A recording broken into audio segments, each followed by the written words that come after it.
Bueno, y pasamos a otro tema. Vamos a dejar un momento las zonas de catástrofe del país para hablar de salud, porque el ministerio de esta cartera se reunió el pasado viernes con parlamentarios de las comisiones de salud de la Cámara y el Senado para abordar la crisis de las ISAPRES. En el encuentro se concluyó trabajar en una ley corta para resguardar a los usuarios de las ISAPRES y fortalecer el sistema público de FONASA.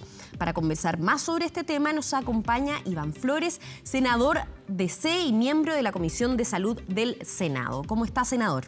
Buen día.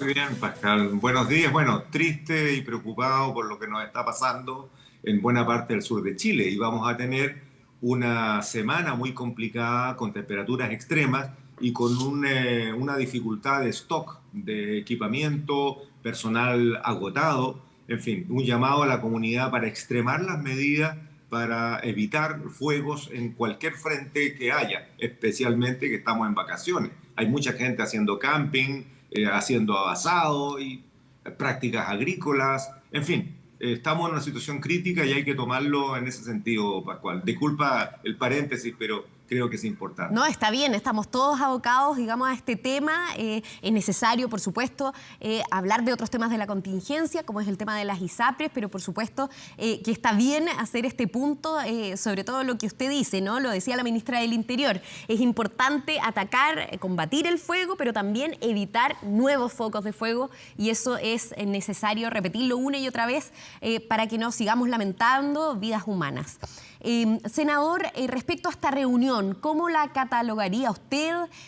Se podría decir que algunos salieron más satisfechos que otros. Vimos al senador Francisco Chaguán, por ejemplo, que se quejaba de alguna manera que no habían sido escuchados con su propuesta. Bueno, el senador Chaguán llevó una propuesta de reforma constitucional que me parece que contiene una serie de partes que son razonables. Y que coincide de hecho con otras iniciativas y también con alguna visión del Ministerio de Salud. Pero así de sopetón y de entrada, creo que no es posible tomar una decisión sin antes haber hecho un trabajo amplio entre las dos comisiones, que fue exactamente lo que se hizo. Porque aquí tenemos que partir, Pascal, con un punto que la ciudadanía ya lo tiene claro. Las ISAPRES le deben a la ciudadanía, le deben a sus afiliados. Y eso es una cuestión que zanjó la Corte Suprema y no tiene vuelta atrás. Y porque ya es no solamente un asunto jurídica y judicialmente zanjado, sino que porque además es una realidad de abuso que pese a las sucesivas advertencias que se hicieron durante 13 años, a partir de lo que falló el Tribunal Constitucional en el 2010, lo que falló la Superintendencia de Salud el 2019 y que a partir de abril del 2020 establecen una sola tabla de factores y hubo ISAPRES que siguieron cobrando ilegalmente. Bueno, hoy día se quejan y amenazan con quiebra y por lo tanto dejar sin protección a miles de afiliados. Eso yo creo que es una práctica no solamente indebida, sino que reñida con, no solamente con la legalidad, sino que además con las buenas costumbres y la moral. Porque finalmente ellos sabían que estaban cobrando mal y sabían que en algún momento tenían que pagar. Ahora, para marcar un punto, Pascal, la Superintendencia de Salud ha sido tremendamente cautelosa, ha sido prudente, porque si hubiese querido dar una cifra de lo que se ha cobrado mal, habría significado que antes de los balances que deben entregar estas empresas y publicarlas, una cifra de una sola vez habría significado que estaban todas en rojo y por lo tanto se les daba la razón que podía estar en un riesgo de quiebra. No obstante, la superintendencia, pese a que tiene una idea de un monto global, no lo hizo justamente porque todavía no se ha definido cuánto deben pagar con exactitud, cuándo deberían pagar, y esto puede significar que haya un pago progresivo, un pago en un lapso suficiente como para que estas empresas no entren en falencia, ¿te fijas? Y el cómo deben pagar. ¿Van a pagar con plata? ¿Le van a devolver a la gente plata? o le van a garantizar servicios que no se los van a cobrar. ¿Cómo se va a hacer? Todo eso está por definirse, por lo tanto, toda esta alaraca que han estado haciendo las ISAPRE, a mi gusto, creo que no es más que una forma de hacer presión para que alguien intente ir en salvataje. Y eso no va a ocurrir. Si senador, algo pasa, es que no va a haber ni plata pública ni salvataje para las ISAPRE, porque lo que va a haber seguramente es una propuesta, no solamente legislativa, sino que además de cómo se va a hacer cumplir este mandato de la Corte Suprema. claro. Senador, y en este terreno de incertidumbre en lo que se encuentran los afiliados a las ISAPRES, ¿pueden estar tranquilos de alguna manera? ¿Se les va a proteger? Ya lo ha dicho el gobierno, que van a atender sus demandas, no van a quedar sin cobertura, pero ¿cómo pueden estar tranquilos los afiliados? Bueno, yo espero que toda esta presión indebida que han estado haciendo algunas ISAPRES y de rebote también algunas otras instancias privadas, como son algunas señales que están dando la Asociación de Clínicas Privadas, yo creo que se termine. Porque en primer lugar, lo que se dio con meridiana claridad en la reunión es que el MinSal no tiene ninguna intención en hacer quebrar a la ISAPRE, ninguna. Segundo, lo que se está por iniciar es un proceso para ver cómo se va a reforzar el sistema público, empezando por la atención primaria. La atención primaria es clave y ha sido el hermano pobre del sistema de salud, pese a que ya el sistema público ha estado bastante empobrecido y acusando dificultades producto de que hay una mayor demanda. Bueno, en ese contexto entonces se está hablando de una modernización y una reforma a FONASA. Y yo hablaría de una reforma a la salud, que es lo que se necesita hoy día en general, porque también hay que empezar a regular el sistema privado. Yo no digo intervenir el libre mercado, yo digo regular. Por ejemplo, los costos de los exámenes de laboratorio. Hoy día es escandaloso. Un examen que en una parte vale 5.000 pesos, en otra parte puede costar 30 o 40, y los insumos son los mismos, los profesionales son los mismos, solamente que cuestión regional, hay regiones que les cobran, pero exorbitantemente, valores que la gente no puede pagar, como es el caso de Aysén, por ejemplo, y no es un tema de distancia, es un tema de abuso sencillamente, o lo que ocurre con los costos de las clínicas, o lo que significa los cobros de las clínicas, las propias ISAPRE, a través de estos seguros complementarios, o lo que son los valores de las compras de servicios que tiene que hacer el sistema público saturado, le compra servicio al sistema privado. Y ahí entonces las clínicas engordan porque cobran lo que quieren. Entonces hay que regular el sistema privado, dejarlos trabajar, pero que ganen lo justo, tal como ocurrió con la reforma educacional. Entonces se les dijo, ¿quieren recibir ustedes aportes del Estado, un subsidio del Estado? Perfecto, sigan manteniendo su colegio particular con subvención, pero se terminó el lucro. La gente no tiene por qué pagar una utilidad tal como han ganado las ISAPRE hoy día, regresando al caso de salud, que ha sido escandaloso, Pascal. O sea, aquí hay cálculos de algunos economistas que estiman que son alrededor de 8 millones de pesos que han tenido una utilidad durante 30 años. Solamente los últimos 2 han tenido pérdidas producto de la pandemia. Y claro, en ninguna parte gestionaron esa plata, no guardaron plata para los tiempos difíciles.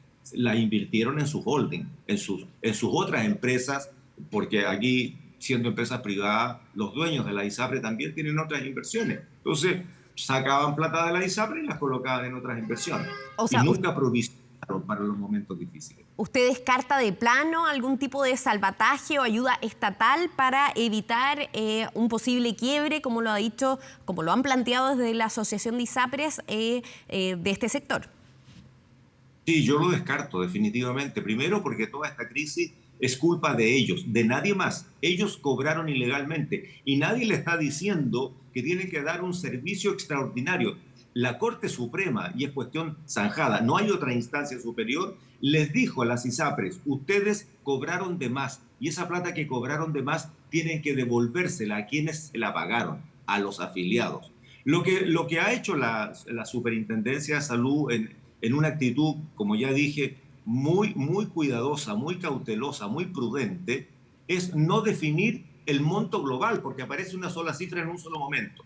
Lo que va a tener que definir es cuánto deben. Y aquí tenemos un problema, porque hoy día son alrededor de 900 tablas de factores distintas y son más de 43.000 planes de salud. Por lo tanto, hay que ponerle el valor a cada uno porque la devolución es individual, no es al paquete, es algo que tiene que resolverse. Y después se verá en cuánto tiempo van a tener que pagar las ISAPRES y por lo tanto les darán un plazo, se establecerá un mecanismo, se verá cómo tienen que pagar. Pero tienen que pagar porque esa plata se la cobraron a la gente Claro. y se cobraron sin que ellos necesitaran ese cobro porque estaban financiados con otras fuentes de ingresos. Por ejemplo, con la propia garantía GES, que es una UF por afiliado, que la gente del sistema privado no la usa en el sistema público porque se van a demorar 2 o 3 años en recibir una atención y por lo tanto se iban al sistema privado. Es lo que ha estado haciendo la ciudadanía que tiene esa posibilidad. Entonces, la ISAPRE se embolsaba en esa UF por cada afiliado. Nadie le está diciendo que tengan que devolver eso.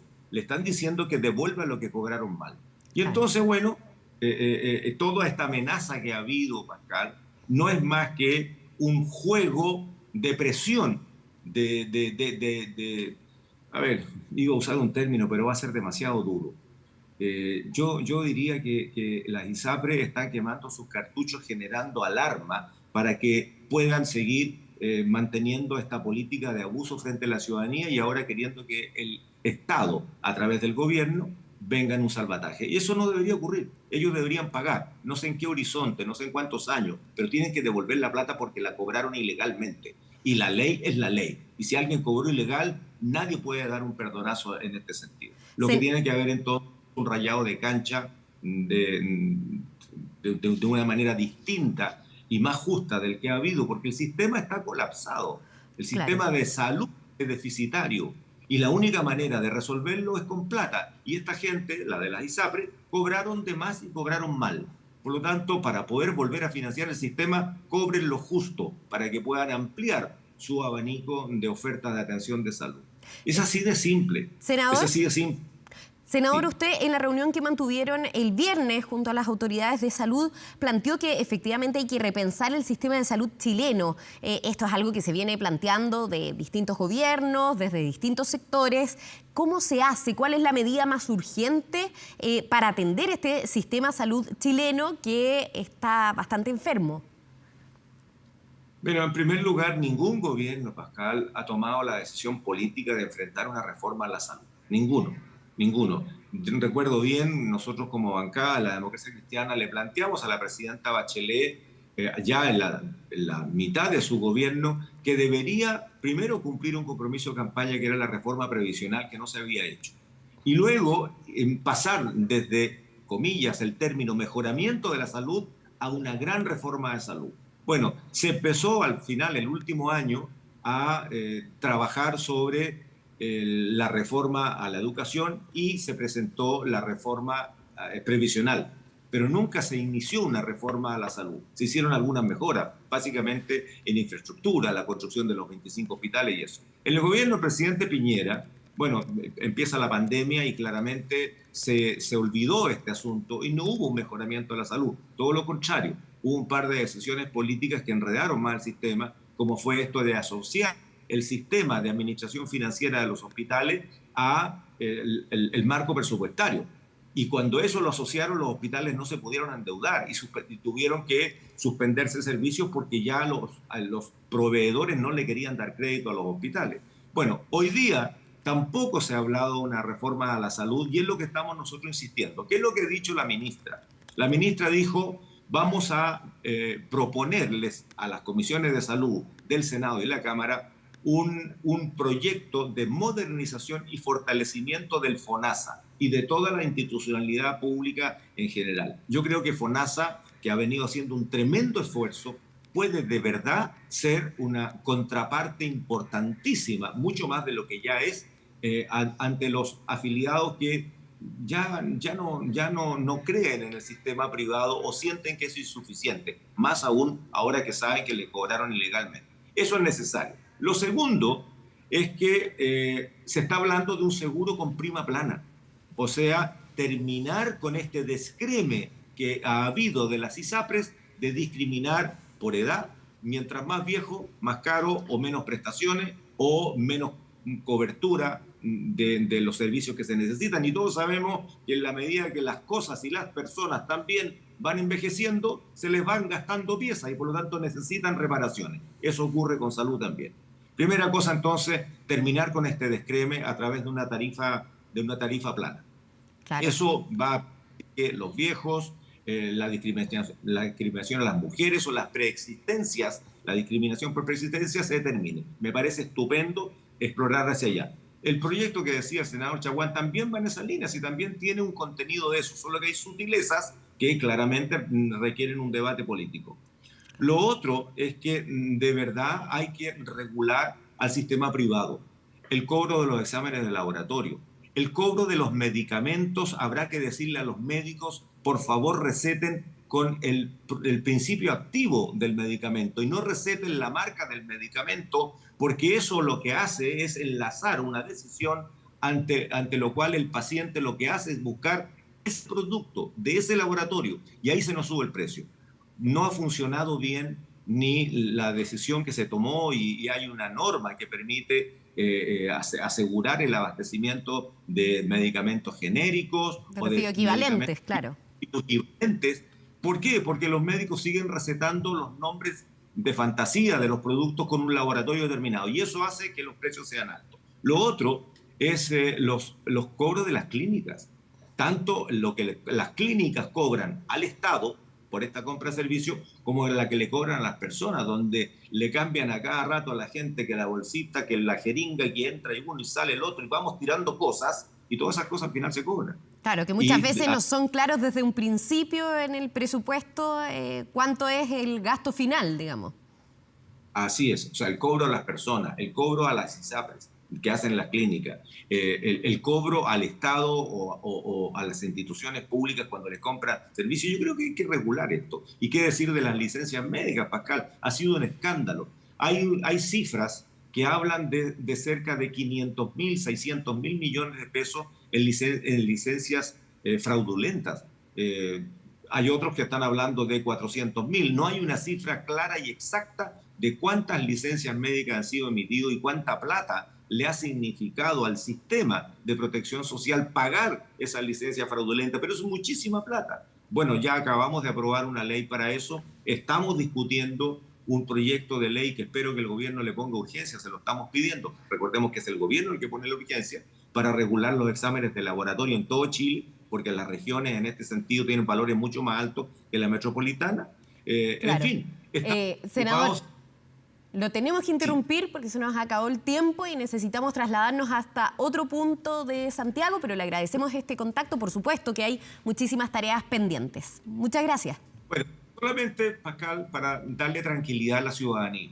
Nadie quiere matar a las ISAPRES, nadie quiere terminar con ese sistema de golpe y raja. Aquí lo que estamos tratando de hacer es ver cómo ensamblamos una propuesta transitoria que permita que las ISAPRES sigan funcionando, que paguen lo que tengan que pagar, mientras tanto se inicia un proceso de reforma a la salud. Así que tranquilidad, aquí no hay ninguna alarma, yo le diría a las ISAPRES calma, no hagan esta presión indebida a la ciudadanía, porque estamos entre todos tratando de buscar solución y el Ministerio está en la línea correcta. Perfecto. Muchas gracias, senador. Buen día. Adiós, Pascal.